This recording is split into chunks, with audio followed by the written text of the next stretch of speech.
So, the banner is here now. Medicine Pocket is finally here. A lot of people in the past were like wishing for it.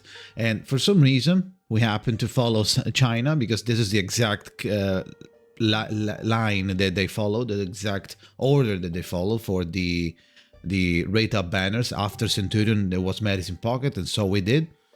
Now, this is just came out, so now we have 2 weeks to get them. Now, let's talk about the character, if you need the character, the value of the banner, and if you should pull on it, and if you should pull on it, when, right? Which account roster should pull on Medicine Pocket, considering Calabana is still here, right? Now, first of all, let's check the banner. The banner is pretty good because we have Beacon Bloom. Just for Beacon Bloom alone, do couple pulls, right? If you can afford it, obviously. Otherwise, skip everything.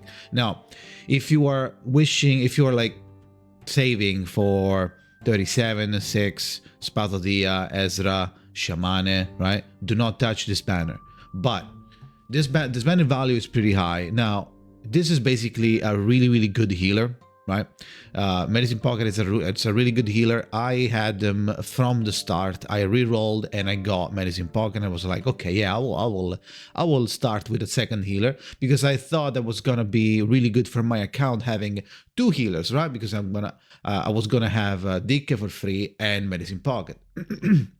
Then I got Balloon Party and I didn't have to use Dicke, but it was a really good strategy for me to do, because like for every account you do need two healers, at least when you're a new player, right? Because you can't really solo sustain at the moment. We can't really solo sustain without a healer. We like just a shielder. You can't, unless you're using like 2 out of 3 of the AP spamming shield and getting lucky getting the shield card every time. So I don't think on the where it matters you can solo sustain with like a shielder, which means that you're gonna have to get a healer. Now, Medicine Pocket I really like because they have really good and balanced cards in my opinion. This is a heal. The heal is pretty nice and gives you 1 stack of sturdiness, which you will find yourself casting heal even if you don't need to heal, just to apply that 1 stack of sturdiness to mitigate that annoying damage that was maybe gonna kill someone, right? So it gets stronger and stronger. It doesn't heal as much as Tooth Fairy, of course, but it still heals for maybe like 1.8k, 2k at like level 2. Level 2. Level 3 is gonna go higher. Of course, it scales with the attack. So if you build them in a way that has like a little more attack, mine is built purely for defense, so they don't die. They have more HP, so it heals less because I want them to be alive. Why do I want to be alive? Let's check the other card. The other card is a debuff. The debuff has damage taken, which is general, which means everything, right? They just take more damage. Now, the only problem for this one is the target debuff only lasts for 1 round, which means that you need to sadly sacrifice 1 AP when you're trying to line up a nuke to make space for a debuff from them, right? It's pretty good. It goes high. It doesn't go higher. I thought it was going higher. Well, never mind.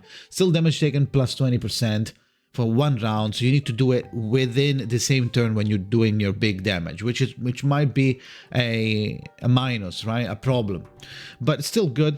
You can still do it here and there, but if you're in a team with Beacon Bloom and Medicine Pocket, then you should prioritize Beacon Bloom, even if you're playing with a mental character, just because you have the 2 turns, right? So you can prepare pre-debuff, and then the next time you can do a full AP blasting with damage, and they will still have 1 stack left of debuffs.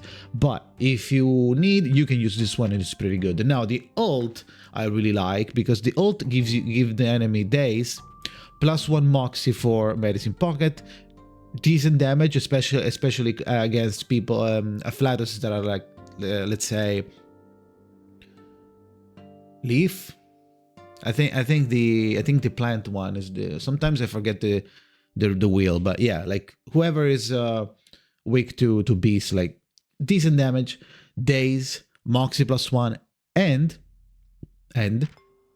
I believe it was, yeah, after the caster casts an ultimate, HP, which is 80% of the attack for all allies. So they also heal. They also heal when you do the ult. So sometimes you're gonna find yourself doing the ult and go like, yo, let's go. Now I can also heal, right? That's I1, which you will get immediately, right? Now the I3, personally, I don't really care too much. It's like very, very low priority. So if you want, you can like leave them at I2 level 50, which is what I did. They're still I2 level 50, but I really like the character. The character is really good, very, very solid, surprisingly tanky for stardiness days, which is it's a CC, but like indirectly you are stopping damage from coming, right? Because you stopped an ult, let's say, right? You're getting +1 moxie, you're healing everybody. He also has damage dealt. Okay, he also has healing down +10 on I3 whenever or if you wanna ever do it. So the character is really good, but if you already have Medicine Pocket and Balloon Party or DK, I don't know who you want to use or you like to use or how the setup is. If you have already 2 healers, I don't think this is a good idea to pull, even for just getting Beacon Bloom. If you want to, if you can afford, if you're not free to play, let's say, and you want to get some Beacon Bloom copies or your first one and you are not free to play, then you can pull a little bit on it, right? If you're like a low spender getting extra pulls, you can like, I'll be fine. By the time 37 or whoever you're saving for comes, I will have enough. In that case, you can pull on this one. It's big value, but it has 0 priority at the moment because you have Calabauna, there is a Flados DPS, and then you have really good, and then you have potentially saving for 2, saving for 37, saving for 6. 1.4 is going to have both characters extremely sought after, especially 37 rising after the Chu god team was born.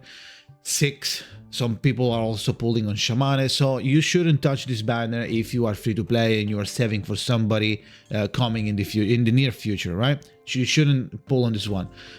You might be baited by Beacon Bloom and Baby Blue. Baby Blue is mid because you don't really use her, right? You can, she's really good, but she's kind of neglected because you usually have other characters that you use instead, right?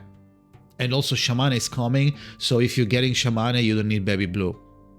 Now, sometimes you might be baited by the 5-star characters. Don't do that. Don't be baited. Try not to pull for 5-star characters because there is no guaranteed.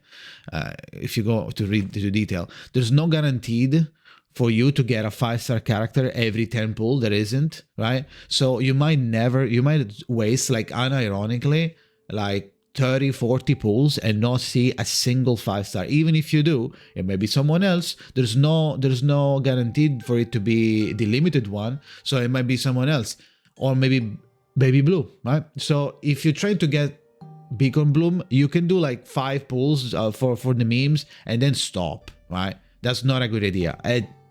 As a low spender, as a free to play, do not touch this. But if we had another situation where it was like, oh, okay, I have enough pulls, I don't need to get anybody else, I'm just skipping until there's one I like. In this case, if you need a second healer, Medicine Pocket is a great addition. But besides that, I don't think you should pull on this banner, okay?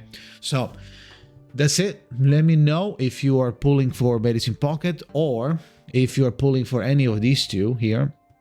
I don't think you should, but you do you.